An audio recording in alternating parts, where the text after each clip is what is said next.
Bonjour à tous et bienvenue dans ce nouvel épisode des rencontres de Training News, c'est l'épisode 10.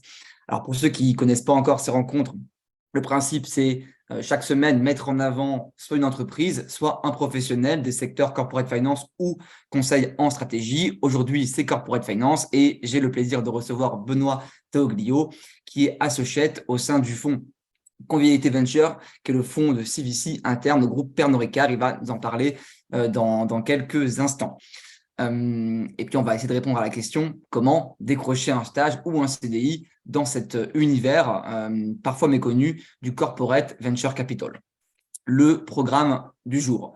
Je vais rappeler comme d'habitude en quelques mots ce qu'est Training New. Ensuite, le webinaire sera divisé en 4 grandes parties.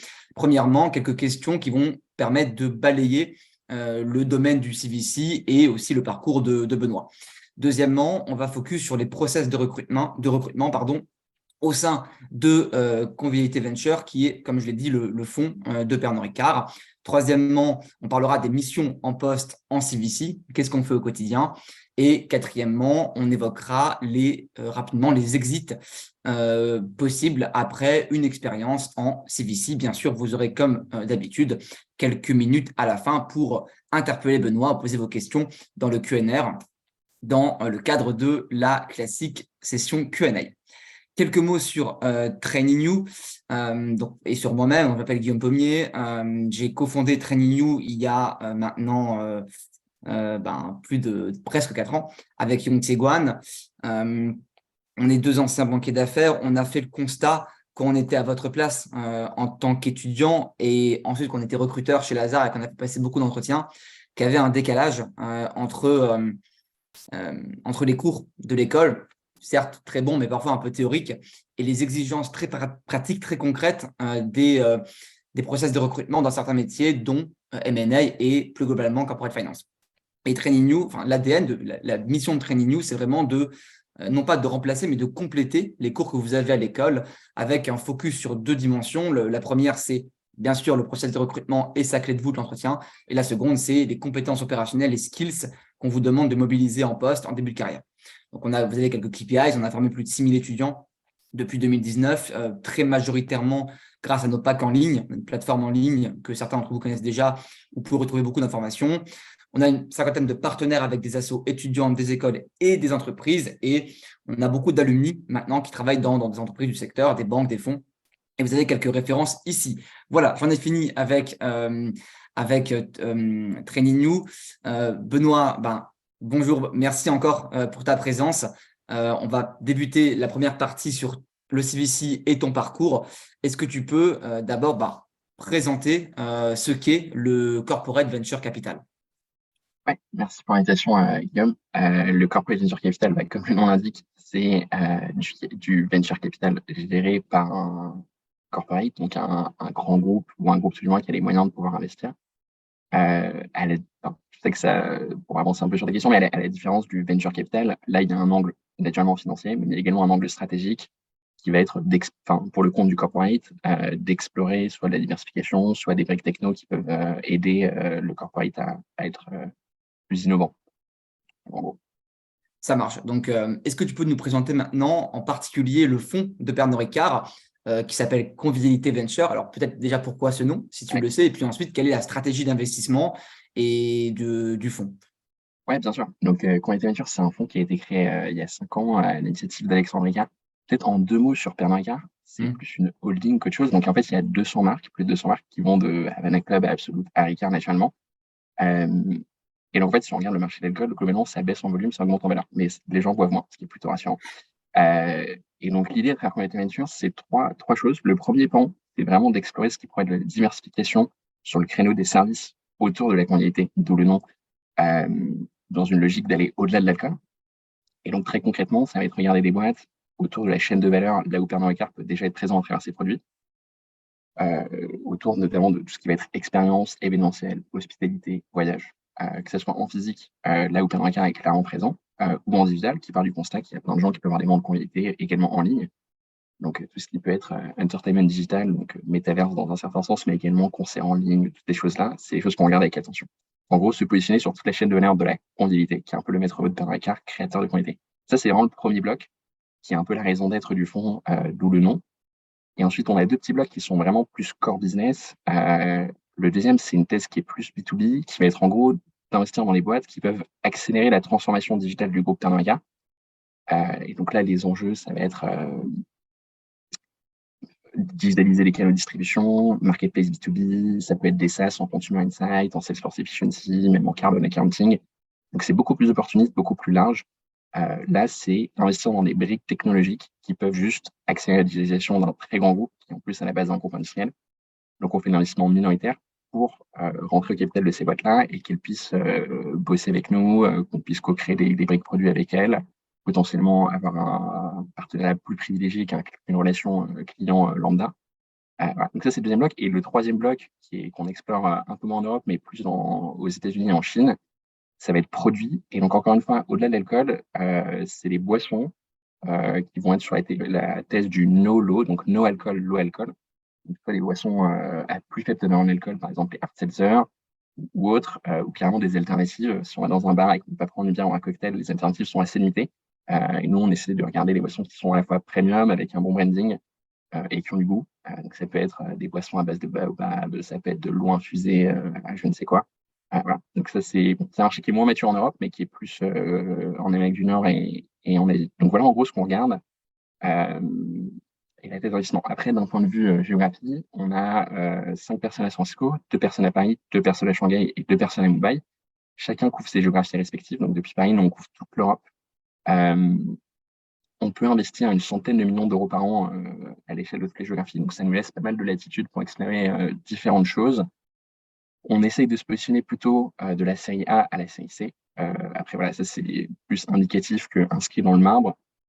On considère que les boîtes, à ce niveau-là, elles sont déjà le couple risque-rendement est plus équilibré en tant qu'investisseur corporate. Moins de risques sur une série A que sur un précide. Il y a quand même une espérance de rendement qui reste importante. Et en même temps,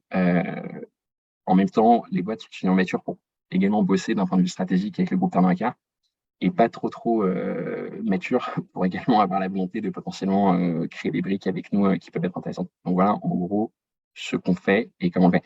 Peut-être juste petite précision, nous on fait que du co-investissement, donc on va toujours investir aux côtés d'autres acteurs. Donc on n'a pas forcément vocation à lead les tours, sauf si extrêmement stratégique. Voilà. Et dernier point, à la différence de certains fonds de CVC, donc de Corporate Venture Capital, nous, on ne fait pas du pré-M&A, c'est vraiment une logique d'exploration ou de digitalisation du groupe. Donc, l'idée, c'est de l'investissement minoritaire, pas pour racheter les boîtes derrière, mais vraiment pour explorer ou avoir des briques techno. Non, merci Benoît, c'était très, très clair. Est-ce que du coup, tu peux nous donner quelques exemples d'investissements récents du fonds? Oui, bien sûr. Je pense que sur la première thèse, donc vraiment sur la quantité, un des investissements qui marche bien et avec lesquels on a pu faire pas mal de choses, c'est Fiverr. Fiverr, c'est une marketplace d'événements. Ça, c'est le core business. Donc en gros, si tu télécharges l'app, ce soir, tu peux booker pour aller voir un spectacle, pour aller à un événement quel qu'il soit. Ça, c'est une partie du business. L'autre partie, c'est qu'ils ont un média, c'est Secret Media. Donc, ils ont Paris Secret, Secret London, Secret New York, qui est un média un peu putaclic, pardonnez-moi le terme, qui est l'idée en fait de juste mettre en avant soit leurs événements et également d'engranger pas mal de data, juste voir ce sur quoi les gens cliquent. Et donc avec la marketplace et le média, il se constitue une base de données assez importante sur ce qui marche, l'élasticité prix, les tendances. Et le troisième bloc de leur business, c'est créer leur propre événement, qui s'appelle les originals, à partir de ces data points, qui sont du coup des événements qui correspondent aux tendances, qui sont à la bonne élasticité prix, et qui a priori se vendent bien. Et du coup, investissement assez sympa, parce que c'est sur l'événementiel, donc proche c'est l'événementiel, il y a Supermarket peut souvent être présent, donc nous on est en partenariat exclusif sur la catégorie alcool. Et deux, tous les événements organisés par Pernod Ricard sont passés à la moulinette Fever pour que ce soit des événements qui correspondent un aux tendances et deux soient sold out à la bonne élasticité prix. C'est un événement qu'on a pu faire sur un investissement qu'on a pu faire sur la première thèse. Sur une thèse plus B2B, on a pu investir par exemple dans une marketplace B2B qui s'appelle Magaloup en Allemagne. Donc, sur les canaux de distribution de Pernod Ricard, il y a différentes choses, mais en gros, si on le fait très simplement, il y a soit tu distribues en grande et moyenne surface, donc disons grande, moyenne surface et épicerie, soit tu distribues au bar-restaurant. Grande et moyenne surface, c'est relativement consolidé. Justement, épicerie, du coin de la rue, c'est très, très fragmenté, donc c'est difficile à adresser comme marché en tant que gros corporate. Et donc, Magaloup, c'est une marketplace B2B qui va se mettre entre un Pernod Ricard et littéralement l'épicier du coin de la rue pour faire le lien qui va te permettre de faire de la promo directe, de distribuer en direct avec eux et de également récupérer de la data sur où est-ce que tu vends, comment ça se vend. Parce que sinon, Pernod Ricard vend un métro qui potentiellement revend un autre grossiste qui potentiellement revend à ce gars-là et du coup, tu sais pas du tout à qui t'as vendu, dans quelles conditions, avec quelle promo et à quel prix. Voilà, Bien ça, sûr. c'est deux petits exemples. Ça marche pas. Merci Benoît. Alors, on a bien compris maintenant ce qu'était à la fois le CVC et le fonds Convivialité Ventures. Passons à la deuxième partie du webinaire consacrée au process de recrutement. Benoît, est-ce que tu peux nous dire quelques mots sur les profils que recherche Convivialité Ventures et est-ce qu'il y a des postes ouverts en ce moment et comment y postuler? Bien sûr. Je pense que d'un point de vue profil, nous, ce qu'on cherche, c'est quelqu'un qui a de l'appétence pour l'écosystème entrepreneurial, qui en a une compréhension. Ça, c'est le naturellement. Et une compréhension, nous, on est sur une thèse consumer, enfin, qui est relativement consumer tech tout du moins. Donc, on préfère les profils qui sont plutôt, qui vont avoir une appétence pour ce secteur-là. Bon, et ça se bosse, les appétences, mais notamment quand on est jeune. Euh, comment des business models sous-jacents et de comment se construit du revenu et de la rentabilité sur ce type de business model-là. Ça, c'est le premier point. Le deuxième point, je pense qu'on va quand même aller chercher, et le premier point, nous, on valorise pas mal les expériences en startup, pas forcément que les expériences très financières, mais des expériences qui peut-être plus entrepreneuriales, qui a priori va donner une compréhension aux gens un peu plus fine et opérationnelle. Et deux, nous, on va quand même chercher des profils analytiques. Alors voilà, une expérience analytique, elle peut prendre différentes formes, donc soit une expérience en M&A ou autre métier de la finance au sens large, mais ça peut être également conseil, ça peut être également même dans une grande boîte sur une fonction plus analytique. L'idée, c'est juste d'avoir quelqu'un qui sait structurer un Excel, qui sait structurer sa réflexion sur comment on peut modéliser un business model, modéliser un BP éventuellement de manière relativement simple. Voilà. Nous, l'idée, c'est d'avoir la somme de ces deux choses-là. C'est un peu comme ça qu'on essaie de sélectionner les profils qui nous rejoignent. Sur la deuxième question, est-ce qu'il y a des postes ouverts? Ouais, on cherche un stagiaire pour janvier. Du coup, n'hésitez pas à postuler. Ça marche. Alors, c'est des profils stagiaires. Est-ce qu'il y a aussi des recrutements en CDI qui sont possibles directement dans le fonds et plus Ouais, globalement en CVC où c'est plus compliqué, il faut passer par un stage pour être recruté après?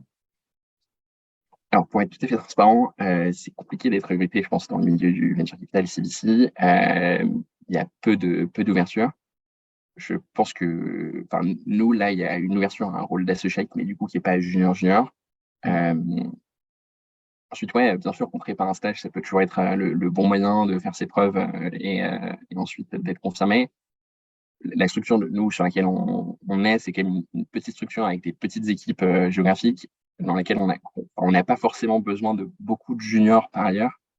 Donc, je te fais une réponse un peu normale, mais je pense que ouais, le stage, c'est un bon moyen de rentrer. C'est un bon moyen de rentrer, ouais. Alors, du coup, on va focus sur le stage. Qu'est-ce que tu peux dire sur le process de recrutement chez Convivialité Ventures? Comment ça se passe et quels seraient tes conseils pour ceux qui suivent ce webinaire et qui souhaiteraient y postuler? Ouais. Ouais, je pense que le process de recrutement, il est assez simple.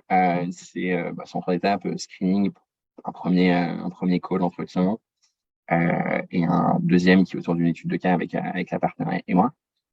Et pour voilà, screening, donc je vous ai donné un peu les clés. Je pense que c'est bien mettre en avant éventuellement un mix entrepreneurial analytique qui peut se refléter, enfin c'est pas forcément, il faut faire une startup et du M&A, mais ça peut se refléter au terme de différentes expériences. Donc à vous de bien mettre en avant, voire même des expériences non pro, non pure stage. Ça c'est voilà, premier point, passer le screening.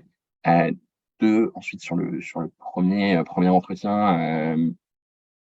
C'est un entretien qui est à la fois fit, comprendre un peu comment est la personne. Donc voilà, ça c'est plus personnel. Ensuite, ce qu'on va chercher à comprendre, c'est est-ce qu'il a une bonne connaissance de ce qu'on fait. Et en fait, surprenamment, il y a quand même pas mal de candidats qui, je comprends, j'y étais il y a pas si longtemps, qui postulent massivement à plein de trucs, mais juste bien confirmer que la personne a compris ce qu'on fait, ce qu'on regarde, quel est notre test d'investissement, les boîtes dans lesquelles on investit.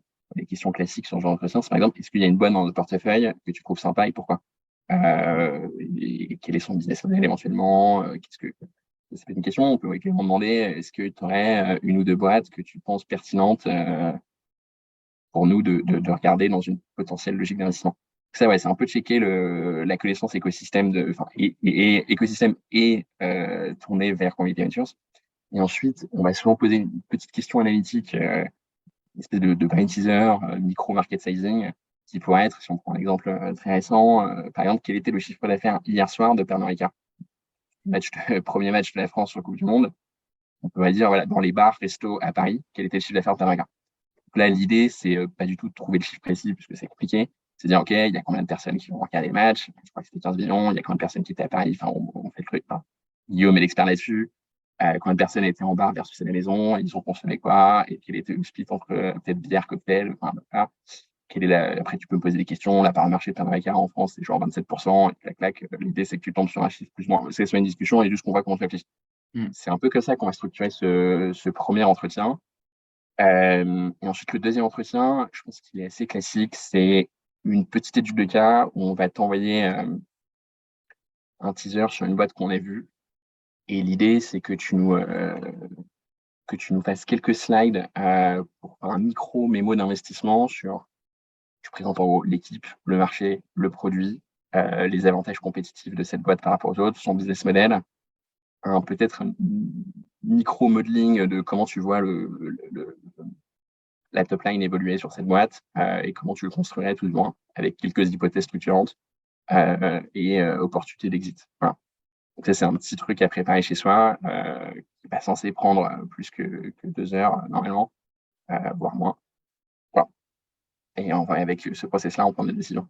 Non, très clair. Donc, finalement, un process de recrutement assez pratique hein, avec des petits cas. Est-ce qu'il y a des connaissances théoriques, des concepts financiers à bien maîtriser et ce serait quoi les différences par rapport à un entretien de M&A classique en termes de connaissances, de thématiques à préparer en amont? Ouais, je pense que là où les gens pêchent un peu, c'est la bonne connaissance des business models. Donc, ça peut sembler, enfin, ça peut sembler simple comme ça, mais par exemple, comprendre qu'une boîte est une marketplace et que du coup, une marketplace, tu as un volume de transactions et ensuite un take rate, donc un taux de commission qui est appliqué là-dessus, Mm. que du coup, toi, ton chiffre d'affaires, c'est le taux de commission et pas le volume de transactions. Mm. Ça, c'est un truc à avoir en tête. Et c'est pas du tout la même chose que si je vends des boissons à base de baobab où mon chiffre d'affaires égale mon volume d'affaires. Ensuite, donc ouais, bonne compréhension des différents business models, tu vois, même un business model d'un SaaS, quels sont les éléments structurants quand tu construis ta top line sur un SaaS. C'est simple, hein, c'est le nombre de users qui payent fois ton prix mensuel. Éventuellement, tu peux rajouter le churn là-dedans pour voir comment ça évolue. Voilà. Donc, avoir un peu ces différentes appréciations de business model, je pense que c'est important. Après, donc sur les boîtes venture, je pense qu'il y a quelques termes à avoir. Il va y avoir CAC, qui est ton Customer Acquisition Cost, donc le coût d'acquisition client. C'est comprendre comment tu le calcules, c'est un peu ce que c'est. LTV, donc Lifetime Value, combien te rapporte un client en marge sur la vie que tu lui accordes en tant que client.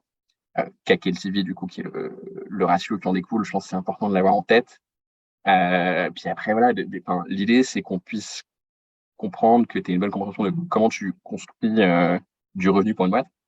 Donc, typiquement, si on reprend un business de marketplace ou même de livraison de courses, comment tu construis le revenu? C'est le panier moyen, donc l'average order value, éventuellement le repeat mensuel, combien de fois les gens commandent par mois, et ensuite le nombre de clients, et donc comment tu acquittes tes clients, combien tu dépenses en marketing, donc quel est ton CAC.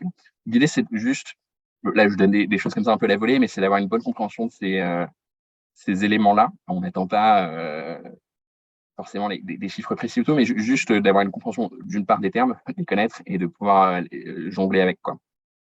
Non, c'est très clair. Alors, on a beaucoup parlé de l'entretien. Je reviens juste sur la phase pré-entretien pour passer le screening. Il y a quelque chose qui est assez pertinent de faire dans ce secteur-là, c'est networker, contacter des professionnels dans le secteur pour en apprendre plus. Quels seraient tes conseils pour bien pratiquer ce networking?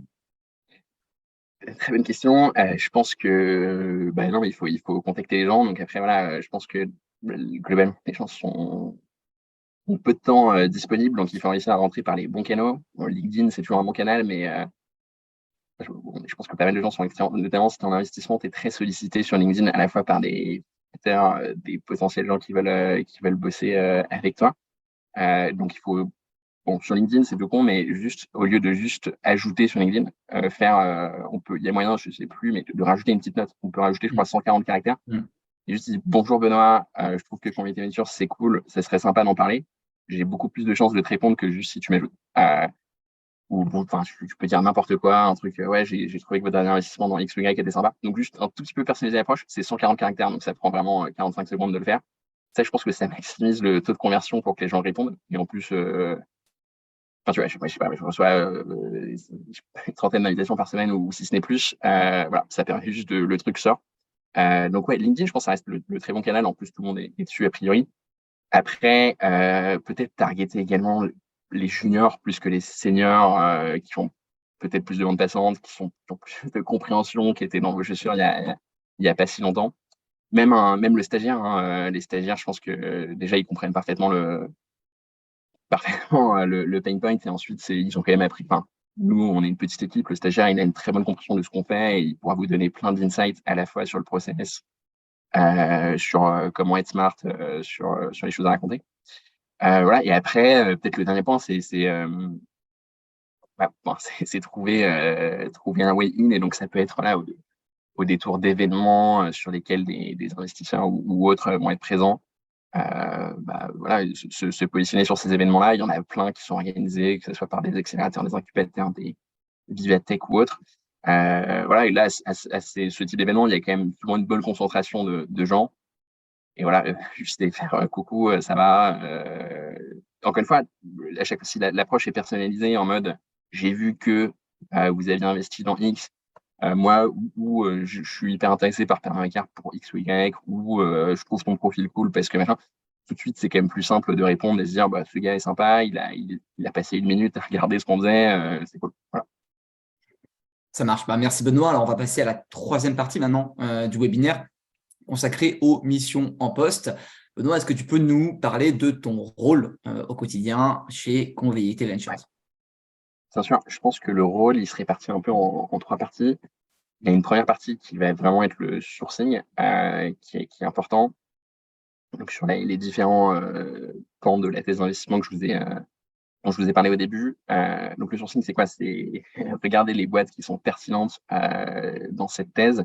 Donc, il y a différentes manières de le faire, hein. C'est soit scraper un peu Internet dans tous les sens en essayant d'avoir une manière un peu smart, que ce soit sur LinkedIn, sur Google, sur des databases comme PitchBook, Crunchbase ou autres. Euh, Ça, c'est le premier point. C'est également des événements, du réseau, contacter d'autres fonds. Nous, on fait un peu de fonds de fonds également qui peuvent nous faire remonter des startups intéressantes. Donc ça prend pas mal de temps. Et ensuite, la partie qui en découle directement et qui est liée, c'est rencontrer ces boîtes-là. Nous, on essaye de rencontrer à Paris et au global au moins une vingtaine, une trentaine de boîtes par semaine. Et donc à Paris, plus ou moins un quart de ça.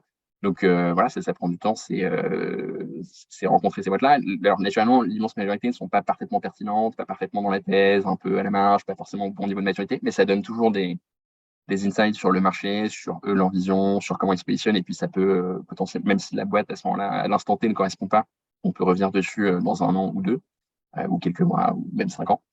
Ça, c'est la première partie. La partie qui suit, c'est une étape de due diligence. Donc, sur les boîtes qui sont pertinentes, qui correspondent à tes investissements, qui sont en train de lever voilà, sur lesquelles ça vaut le coup de fouiller, bah, on va fouiller plus en profondeur. Ce qu'on va regarder, c'est des choses. Ce qu'on va regarder, c'est les types. Donc, bon, ça, c'est plus une appréciation globale qu'un travail de recherche monstrueux. Là, on va passer vraiment plus de temps, c'est sur le marché. Donc, le marché, c'est la taille du marché, bien segmenter le marché. Une boîte qui est sur le créneau de la boisson non alcoolique, tu as le non-alcoolique beverage market. Après, tu peux vraiment sous-segmenter, tu as toujours des sous-marchés. Tu peux segmenter également par géographie et autres. L'évolution de ce marché, parce que voilà, si on reprend ce marché-là, c'est un marché qui est en pleine croissance. Donc voilà, marché, on va passer plus de temps. Également, ce qui est directement corrélé, c'est l'environnement concurrentiel sur ce marché-là. Regarder quels sont les acteurs, comment eux se positionnent, est-ce qu'ils ont levé de l'argent, à quel point ils sont financés, et donc les potentielles difficultés d'émerger pour un nouvel acteur. Ce qui est lié également à ça, c'est les avantages compétitifs de l'acteur qu'on regarde, plus ou moins différenciants. Et puis ensuite, on va vraiment fouiller le business model. Donc, à la fois en historique, regarder comment ils ont construit leur revenus jusque-là et quels sont un peu les leviers de construction de la top line. Regarder un peu, voilà, est-ce que la croissance a été saine, est-ce que, simplement, ouais, tous les chiffres qu'on a à disposition. En fonction du niveau de maturité de la boîte, on n'a pas toujours beaucoup de chiffres. Et donc, on va regarder à la fois en historique et également, nous, on va reforecaster sur les 5 prochaines années, souvent, ce qu'on pense d'un point de vue top line et bottom line, donc ce que la boîte peut donner, en essayant de prendre quelques hypothèses structurantes et de tirer un peu la ligne de revenus et de renta si on a sur les 5 prochaines années pour en fait calculer, nous, notre espérance de rendement si on investit X, combien on peut espérer avoir à la sortie. Donc voilà, également avoir une valorisation qui va se baser sur les revenus ou les EBITDA en fonction de autre chose. Et donc, si on investit X aujourd'hui avec des potentielles dilutions qui va être notre IA et autres. Voilà. Donc ça va être la période de due diligence. Excuse-moi, je fais un peu long, mais donc sourcing, due diligence. Et la troisième partie qui est plus propre à ce qu'on fait en CVC, c'est une partie de faire le lien avec les équipes de Pernod Ricard. Donc, une fois qu'on investit, mais également en amont, solliciter la bonne personne chez Pernod Ricard pour voir si c'est pertinent pour eux, pour qu'ils bossent avec les startups dans lesquelles on investit, pour activer tout simplement les synergies. Et puis faire un petit peu d'éducation en interne. Pernod Ricard, c'est un groupe de 18 personnes qui n'a pas forcément toujours les bons enjeux en tête. Du coup, nous, on a un peu aussi le rôle d'éclaireur sur les sujets que vous avez mentionnés, donc de scout les bonnes boîtes et donc de pouvoir bien les mettre en avant en interne. Donc ça, c'est également une partie du travail. Et ces parties-là, naturellement, c'est aussi donc, le suivi des boîtes qui est plus ou moins important en fonction de la participation qu'on a dedans, potentiellement l'assistance si on peut les aider d'une manière ou d'une autre, les mettre en contact avec d'autres investisseurs, les challenger sur leur BP ou autre. Et comme je disais, bien les mettre en contact avec Pernod Ricard et les bons acteurs en interne pour qu'on puisse bosser ensemble et que ce soit win-win des deux côtés. Voilà. Ça marche. Alors, on a bien compris en fait les différentes grandes missions potentielles. Est-ce que tu peux quand même parler d'une journée type? Est-ce que ça existe? Et si oui, à quoi ça ressemble? Ouais. Je pense que c'est difficile de faire une journée type parce que c'est très fragmenté. Et ça dépend également du moment. Enfin, si on a un comité d'investissement qui arrive, la journée type, elle va être 100% du due diligence pour ou préparation d'un investment mémo pour préparer ce comité d'investissement. Si on sort un comité d'investissement, on va plutôt être sur du sourcing. Et le dernier point que je n'avais pas mentionné, c'est également on fait des travails de recherche un peu deep dive sectoriels sur les choses qui sont intéressantes. Donc, ça, c'est un peu en lame de fond. Euh, mais une journée type, je pense que voilà, il va toujours y avoir une rencontre entrepreneur qui peut prendre autour d'une heure. Mais il y a toujours y avoir un peu de travail. Il y a toujours un deal qui est plus ou moins live. Donc, faire un follow-up avec la boîte qu'on est en train de regarder, que ce soit leur CFO, quelqu'un dans une équipe qui est pertinente pour nous. Ça peut prendre, disons, 2 heures ou plus. Ça peut amener également du travail en amont et en aval, nous, de préparer et ou de revoir nos hypothèses qu'on a sur cette boîte. Donc d'ailleurs, je pense qu'il y a une surpondération quand même sur la due diligence sur le temps global. Et ensuite, il va y avoir peut-être un meeting avec quelqu'un en interne chez Pernod Ricard pour lui parler d'une boîte qu'on a vue ou faire le suivi avec une boîte. Puis après, peut-être également un meeting avec une boîte qu'on a déjà en portefeuille pour soit un update, soit les solliciter sur quelque chose, soit leur présenter un truc que nous on a vu et on penserait intéressant pour. Voilà. Et peut-être aussi, il y a toujours une petite partie networking. Donc, il peut y avoir dans cette journée un call avec Guillaume, avec quelqu'un qui est dans un autre fonds, avec quelqu'un qui bosse à Vivatech, avec quelqu'un qui peut être pertinent et dans l'écosystème plus global. Ça marche. Alors, est-ce que tu peux nous parler d'une acquisition ou une prise de participation ou une mission qui t'a vraiment marqué depuis que tu bosses chez Pernod Ricard et nous dire pourquoi? Bonne question. Hmm. Attends, je réfléchis pour trouver un truc qui est smart. Non, nous, un investissement qu'on a fait à Paris et qui est sympa, c'est une boîte qui s'appelle Note Sodark. Notre marque, c'est un opérateur de Ghost Kitchen. Mm. Et donc, en fait, donc Ghost Kitchen, ils créent des marques virtuelles pour Uber Eats, Deliveroo et autres. Il y a différents modèles. Il y a un modèle intégré où tu as tes propres cuisines. Et donc, ça demande pas mal de CapEx à développer. Mais c'est un modèle intégré avec de la rentabilité. Eux, le modèle qu'ils ont choisi, c'est vraiment, ils opèrent des marques virtuelles, donc ils les créent. Ils ont une approche un peu data où ils vont regarder sur Uber Eats, Deliveroo, ce qui se vend et là où il y a des gaps potentiellement d'offres pour créer des marques. Ils créent un peu from scratch et dans laquelle Guillaume et moi, ce soir, on pourrait bosser et être équipiers là-dedans. Donc, c'est des marques vraiment simples à exécuter. Euh, c'est purement la création de marque qu'ils animent avec du marketing, un bon branding. Et ensuite, ils les font opérer par des restaurants existants qui vont le Mm. faire en plus de leur activité existante. Donc, par exemple, si vous avez un resto à côté qui est plutôt un bar, mais qui a quand même une cuisine professionnelle, bah, il y a un gars en cuisine qui fait 5 burgers dans la soirée, qui va continuer à faire ses 5 burgers dans la soirée. Et en plus, potentiellement, il va faire des pokés ou je ne sais quoi pour notre Sodark. Et notre Sodark, ce qui est intéressant, c'est que c'est asset light, donc il y a zéro capex, il n'y a pas du tout de côté, enfin, il n'y a pas d'argent à mettre sur la table non, pour grandir, enfin, pour scale la boîte. Parce que c'est même le resto qui va acheter qui va acheter toute la matière première directement auprès de suppliers qui sont sélectionnés par notre marque. Et donc eux, c'est juste créer la bonne marque qui correspond à la bonne demande, la faire opérer par les bons partenaires, et ensuite ils prennent une commission. Donc le business model est hyper smart, très scalable, donc avec beaucoup de potentiel de croissance très important. L'équipe est canon parce que c'est fondé par Clément Benoît, qui est le fondateur de Stuart, qui est une bonne réussite sur la logistique, en plus sur une startup qui était déjà très opérationnelle. Donc assez cool. Et d'un point de vue, je pense qu'il y a un très bon potentiel de croissance. Ils ont des métriques qui sont très intéressants. Et d'un point de vue plus stratégique, au-delà du financier, nous, l'idée un peu à terme, c'est potentiellement de co-créer des marques avec eux, genre Tacos by Havana Club ou Jameson Burger. Donc, faire un peu du soft branding. Bon, là, je mets des hard branding, mais ça peut même être un burger à la sauce Jameson, à la sauce whisky ou voilà. Ça, on trouve ça plutôt sympa. Ça peut être du marketing un peu smart. Voilà. Donc, deal plutôt sympa et je pense que la boîte va cartonner. Ah, ça marche. Alors, il y a une tendance qui est de plus en plus fréquente chez les jeunes diplômés ou chez les étudiants aussi, c'est le work-life balance. Les métiers en corporate finance sont généralement exigeants. C'est le cas du M&A et du PI. Est-ce que c'est un peu plus facile à concilier une vie pro et une vie perso quand on fait du VC ou du CVC? Ouais, je pense que ouais, enfin, c'est clairement des sujets importants et heureusement. Euh, je pense qu'en VC, on est plutôt du bon côté de la table parce qu'on est côté investisseur. Donc déjà, on a un peu la maîtrise du calendrier et des exigences. Enfin, des exigences. Enfin, on est quand même du bon côté de la table, du côté investisseur. Donc on est plus en demande qu'en production. Dépendamment du type de boîte qu'on regarde et de la maturité.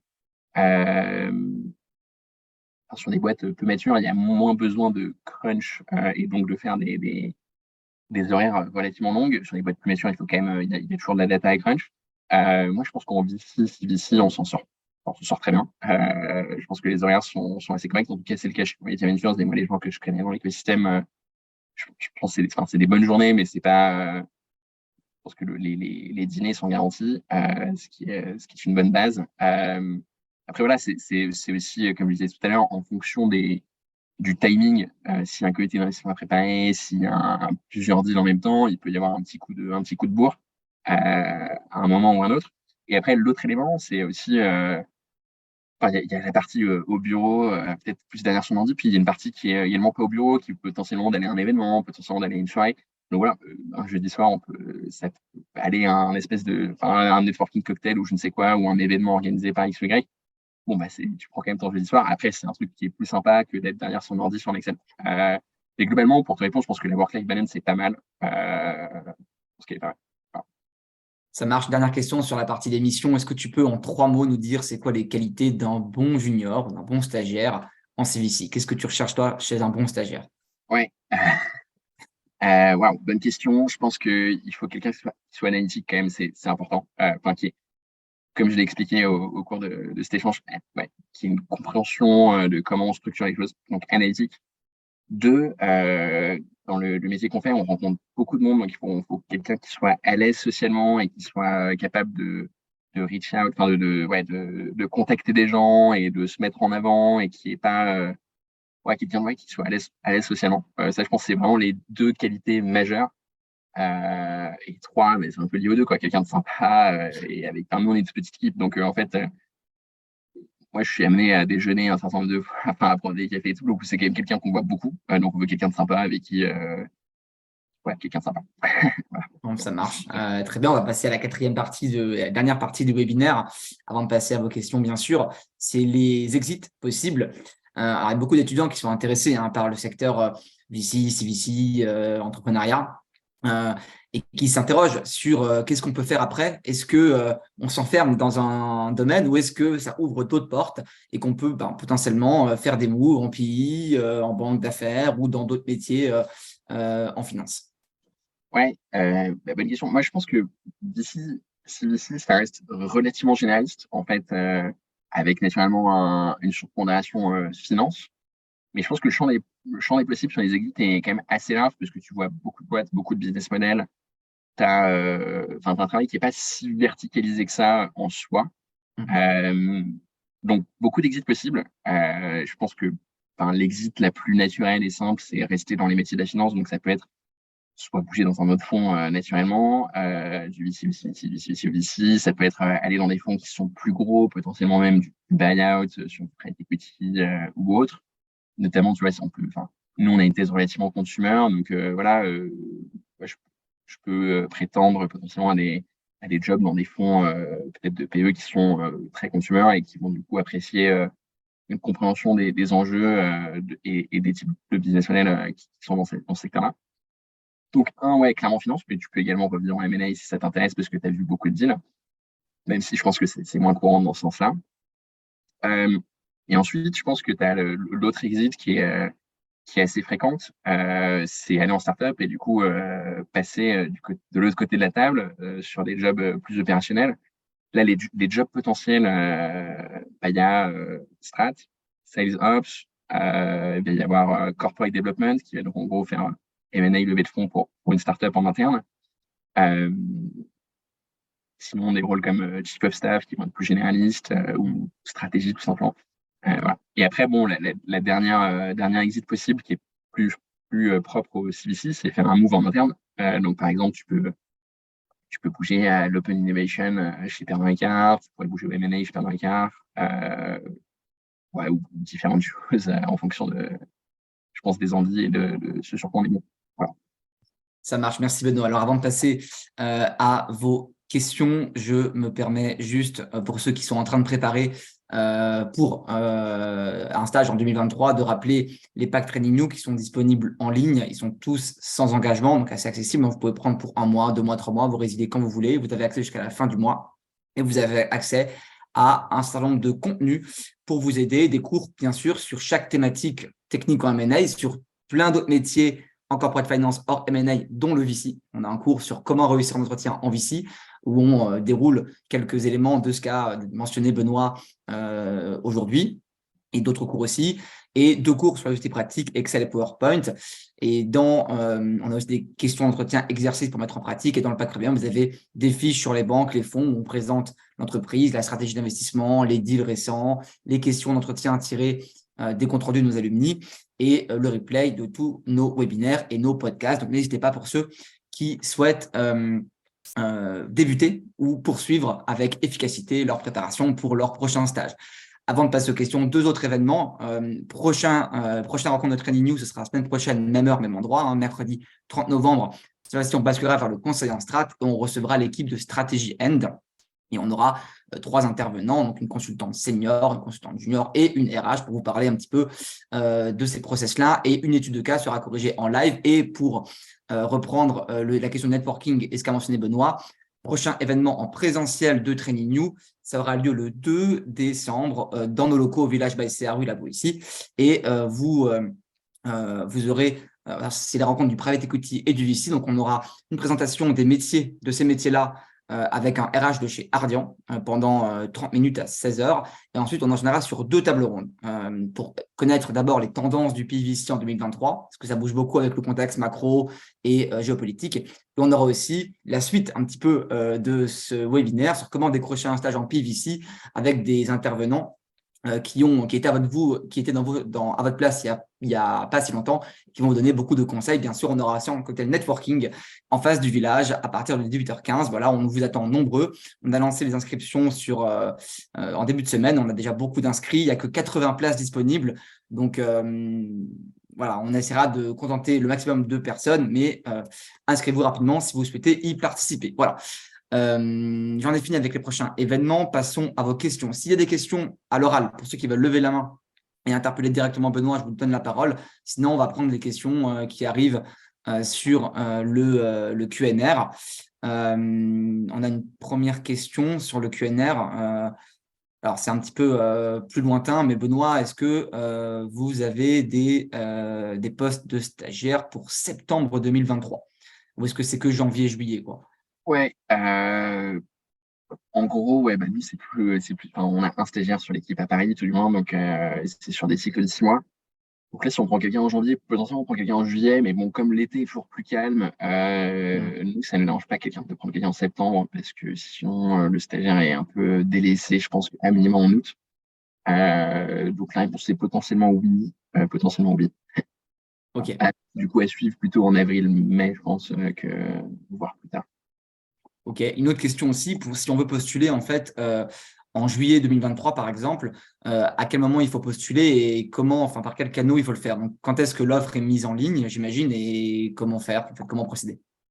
Ouais, la réponse honnête, c'est qu'on n'est pas hyper structuré sur le timing et autres. Donc, je pense que voilà, en gros, c'est 1 ou 2 mois avant, pas beaucoup, beaucoup plus. Enfin, bon, disons entre 1 et 3 mois avant. Les canaux sur lesquels elle va être distribuée, je pense qu'à chaque fois, il y a Pernod Ricard, il y a un truc sur LinkedIn, LinkedIn Jobs. Moi, je vais souvent les diffuser dans les petits groupes qui sont pertinents. Il y a un groupe sur Facebook, par exemple, qui s'appelle Junior VC France, sur lequel il y a pas mal d'offres. Je vous encourage à y aller. Et voilà, le job teaser peut-être également, je crois. Voilà. Ça marche. Merci Ou en Benoît. direct, et pour postuler, donc soit sur dessus, soit m'envoyer un email en direct. Ça marche. Alors, une prochaine question.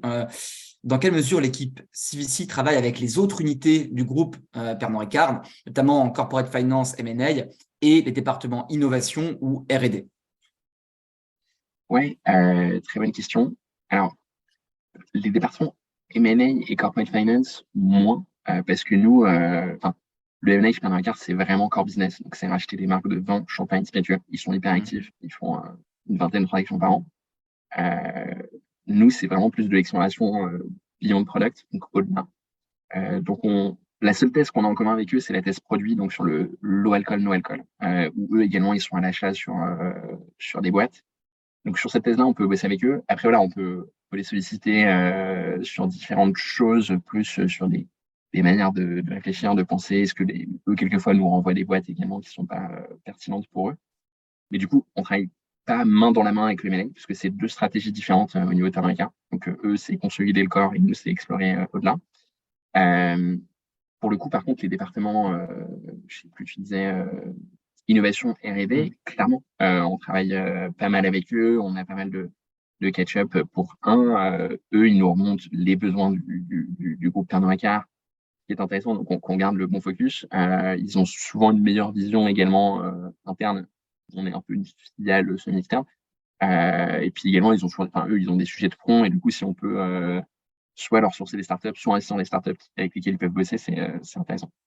R&D chez Pernod Ricard, c'est très innovation produit. Donc, ça va être sortir des nouvelles saveurs, sortir un gin à 20 degrés. Donc, nous, c'est moins en direct.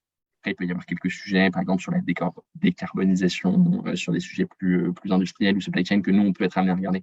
Mais R&D pur produit, c'est un peu plus loin. Ça marche. Alors, prochaine question, du coup, c'est encore sur les dates de recherche. On a fait juillet, septembre, janvier, il restait mars. Donc, on nous demande si tu vas prendre potentiellement une personne en mars 2023 ou si Ouais. c'est plus compliqué. Pour le coup, désolé, Emma, mars, enfin, si on a quelqu'un en janvier, il y aura personne en mars. Alors, nous, c'est vraiment, c'est une petite équipe, on n'a pas vraiment besoin de plus que d'un stagiaire, sinon la personne se ferait chier tout simplement. Du coup, il y aura personne en mars. Prochaine question. Pourquoi choisir une carrière en VC par rapport aux autres métiers d'investisseurs, private equity, M&A, corpo, par exemple? Ouais, bonne question. Bah, je pense que par rapport au M&A, c'est hyper complémentaire. Enfin, moi, j'en avais fait avant. Le M&A, c'est hyper structurant, c'est très sur la méthode. Très sur la méthode. Après, M&A, tu es d'un côté de la table où tu vas vraiment que pousser des deals, mais tu vas pas forcément voir ce qui se passe après. Donc ça, c'est quand même une différence structurante. Bon, indépendamment de ça, il y a également pas du tout la même work-life balance en M&A versus côté investisseur. Euh, Après, encore que ça peut dépendre des fonds, mais normalement, tu as quand même une meilleure work-life balance en fonds. C'est un facteur qui n'est pas naturellement neutre, mais après, je pense que enfin, un parcours classique, c'est M&A puis fonds. Euh, Par rapport au PI, je pense que c'est des travails qui sont. Enfin, d'ailleurs, le venture capital rentre dans la catégorie du private equity au sens littéral du terme, enfin, c'est l'investissement de mon côté, quoi, Mm. euh, donc de l'équité privée, du capital privé. Donc, c'est quand même très similaire. Ce qui va être différent et ce qui est intéressant, c'est que tu vas avoir des boîtes qui sont en beaucoup plus forte croissance, qui bougent beaucoup plus rapidement. Tu vas être positionné un petit peu toujours sur l'économie de demain. C'est quand même un peu la promesse du venture capital.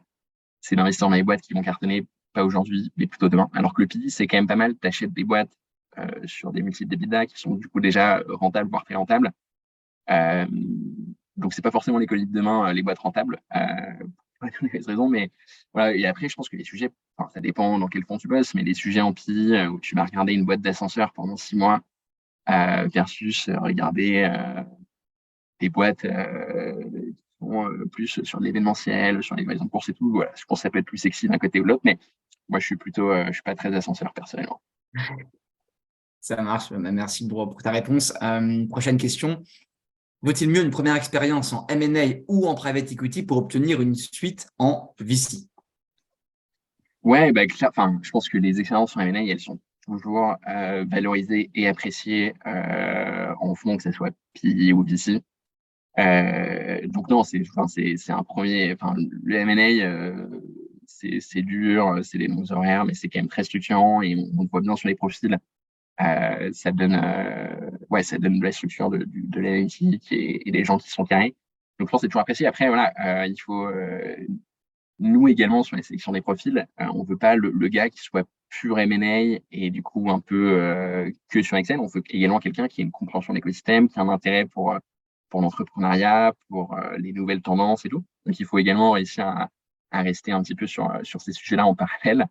Euh, donc voilà. Donc ouais, M&A hyper valorisé. Et puis, comme je te dis, hein, je pense que c'est un métier qui sont relativement similaires, Mm. avec peut-être un peu moins de sourcing et tu regardes moins de boîtes, tu fais moins de deals en PI parce que tu vas faire des deals plus gros ou plus loin comme tu es sur le buyout, tu vas passer plus de temps sur les deals. Et c'est quand même des métiers similaires, donc c'est passer de l'un vers l'autre. Et d'ailleurs, je pense encore plus facilement du PI vers le VC que inversement. C'est carrément possible, ouais. En tout cas, les deux sont des bonnes expériences à mettre sur un CV avant de postuler potentiellement à un poste en VC ou en CVC. Carrément. On a une autre question, alors assez directe. Hein. Pourquoi choisir le CVC plutôt que le VC? On a parlé un petit Non, peu des mais, différences au début du webinaire. Donc, qu'est-ce que le CVC a de plus que le VC? non, mais très bonne question. Mm. Bah, je pense que c'est pas les mêmes réalités, quoi. Le VC, c'est vraiment, tu lèves un fonds avec un objectif financier, avec un horizon de sortie précis. Et l'idée, c'est de rendre plus d'argent qu'on ne t'en a donné. Dans le CVC, comme je l'ai dit au début, hein, il y a vraiment un double angle. Il y a un angle financier, donc naturellement, il faut que tu ramènes des retours pour ton LP, donc ton seul LP en l'occurrence, ça c'est Pernod Ricard, mais également tu apportes de la valeur stratégique. Et du coup, Mm. ce qui va être intéressant, la différence du VC, c'est que tu auras une compréhension qui est quand même beaucoup plus business d'un grand groupe, de ses besoins, de comment les boîtes que tu regardes peuvent bosser avec des vrais acteurs. Et Pernod Ricard, c'est un des plus gros acteurs consumer en Europe, c'est le deuxième plus gros groupe de vin et spiritueux. Donc ça te donne quand même un angle très concret de comment les boîtes peuvent bosser d'une manière ou d'une autre avec un très gros acteur corporate. Donc ça, c'est intéressant. Puis le truc notamment à un niveau junior, qui est intéressant, c'est que tu restes sur un métier d'investissement et qui est qui est hyper stimulant et intéressant, mais tu as quand même la compréhension de comment fonctionne un grand groupe,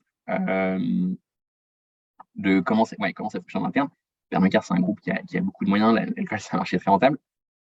En tant que CVC, tu as un très bon niveau d'accès. Tu vois, moi, mon N plus 2, en vrai, c'est Alexandre Ricard, donc c'est le CEO de la boîte, qui est quand même une boîte de 18 000 employés. On parle souvent avec les CEO pays sur les marchés qu'on peut regarder. Tu vois. Donc ça, c'est également, tu as un très bon niveau d'accès. Si tu rentrais chez Pernod Ricard en tant que junior en marketing, je sais quoi, je sais pas, le boss de Pernod Ricard France, ce serait ton N plus 7. Nous, c'est quelqu'un avec qui on peut parler relativement directement. Donc, voilà, tu as un retour avec des gens qui sont dans le business assez rapidement. Donc, tu as une double réalité, à la fois très financière qui reste et investissement qui reste le gros du métier, mais tu vas également prendre de la valeur sur ce côté corporate. Alors, on a une prochaine question sur la rémunération. Quels sont les salaires auxquels on peut prétendre en sortie d'études en CDI, dans un CVC et dans un fonds de VC? Ouais, très bonne question. Je pense que les salaires, ils dépendent de la taille du fonds, en fait, parce que le business model d'un fonds, c'est management fees plus carry interest. Donc, normalement, tu prends 2% de management fees sur la taille du fonds levé. Donc, si tu as levé un fonds à 100 millions, tu as 2 millions d'euros de budget annuel. Si tu as levé un fonds à 1 milliard, tu as 20 millions de budget annuel, donc tu peux mieux payer ton équipe. Et tu n'as pas forcément besoin de 20 fois plus de monde pour un fonds à 1 milliard. Donc, les salaires, en vrai, il y a quand même un écart qui peut être important. Je pense que pour les plus petits fonds, qui vont être des fonds en dessous de 100 millions d'euros, ça va commencer quand même à 40-45 000. Pour les plus gros fonds, tu peux commencer, donc pas forcément. En VC, les salaires vont toujours être moins hauts qu'en PI, parce que les fonds sont plus petits. Mais tu peux commencer à 60, 70, je pense. Et après, voilà, ça évolue plutôt bien. Tu peux avoir ta rémunération, elle peut avoir un fixe, plus du bonus, plus du carry, donc avec des possibilités de variables importantes. Mais pour répondre très clairement, moi, je pense qu'en junior, en VC, en moyenne, tu rentres autour de 50. 50-55. Et après, voilà, tu peux avoir des opportunités de croissance rapide, je pense, quand même. Très clair. Prochaine question. Qu'est-ce qui t'a aidé à développer tes connaissances dans ton domaine? Donc, j'imagine, l'univers tech, l'univers peut-être autour de Pernod Ricard. Je pense qu'il faut beaucoup lire. Donc, être abonné aux bonnes newsletters, à plein partout sur tout et n'importe quoi. Mais ouais, juste rester curieux, lire. Et je pense qu'avec Internet, on a accès à beaucoup de trucs. La presse, tu as littéralement un organe de presse sur chaque truc. Donc, un jour, tu vas avoir un site sur sur les hôtels spécifiquement. Tu peux en avoir un qui va traiter de je ne sais quoi, du marché des bars dans le sud de l'Espagne. Donc, se renseigner, lire, se tartiner un peu des études, des docs, tu peux lire un peu en diagonale, mais essayer d'ingérer beaucoup d'informations pour pouvoir, toi, les synthétiser, la recouper avec ce que tu vois au quotidien. Ça, c'est vraiment le meilleur conseil que je peux donner. On en a parlé au cours du call, mais c'est rencontrer les gens, quoi. T'as jamais un meilleur retour que par les gens qui sont dans le game ou qui sont sur une expérience. Donc, ça peut être à travers des amis, ça peut être à travers je sais pas, ta famille, les gens plus largement, ou les gens avec qui tu vas reach out, faire des calls, faire des cafés, dire ouais, même de manière très naïve, juste chaud pour parler 20 minutes de ce que tu fais et comprendre ce que tu fais. Et pas mal de gens sont OK pour faire ça, et ça te donne des insights assez précis sur ce qu'ils font, comment ça marche. Voilà. Ça marche. Alors, on arrive tout doucement vers la fin du webinaire. Donc, on va prendre peut-être une dernière question. Comment trouver quels sont les fonds de CVC des entreprises? Est-ce que c'est en networkant parce qu'ils sont parfois effectivement assez peu connus? Donc, on imagine que c'est peut-être les plus grosses entreprises qui ont quand même des fonds de CVC, pas toutes. Et finalement, comment obtenir de Ouais. l'information sur cet écosystème? Mais déjà, pour pouvoir investir 100 millions d'euros par an en venture, il faut que tu aies une grosse boîte et qui génère pas mal d'argent. Donc, ouais, pour répondre à tes questions, déjà, tu regardes les grosses boîtes. Je crois que la moitié du CAC 40 a une structure d'investissement qui peut être structurée comme un CVC, qui peut être structurée comme une équipe. Ça peut être des équipes qui bossent, qui sont aussi sous la houlette du M&A. Mais ouais, la moitié. Si tu regardes toutes les boîtes rentables du M&A, du CAC 40, je suis sûr qu'elles ont un CVC. Donc, tu prends tous les poids lourds du CAC 40, ils ont un CVC. Donc ça, voilà, c'est le meilleur à regarder. Et sinon, tu tapes le nom de la boîte, puis CBC, sur Internet, et je pense que tu trouveras. Il y a des sites, je pense que Serena Capital, par exemple, ils ont une liste de fonds et il y a une catégorie CVC. Il y a un truc qui s'appelle OpenVC, OPENVC, qui recense beaucoup de fonds. Et là-dedans, je pense que tu auras pas mal de CVC également. Enfin, tu peux mettre le filtre CVC. Voilà. Ça marche. Écoute, merci beaucoup, Benoît, pour ton temps. Merci à vous pour avoir suivi ce webinaire. Juste pour conclure, pour ceux qui souhaitent être au courant des prochains événements de Training New, n'hésitez pas à suivre notre page LinkedIn. On met aussi beaucoup d'actualités sur conseils en stratégie ou corporate finance. Donc, ça vous intéresse. Enfin, c'est intéressant pour vous acculturer au secteur. Pour ceux qui souhaitent booster leur préparation, n'hésitez pas à nous rejoindre sur la plateforme. On sera très heureux de vous accompagner. Et merci beaucoup, Benoît, pour le temps que tu nous as accordé ainsi que pour tes précieux conseils donnés aux étudiants. On espère te revoir sur de prochains événements potentiellement. Voilà. Merci à tous et je vous souhaite une très bonne fin de journée. Merci, bonne journée.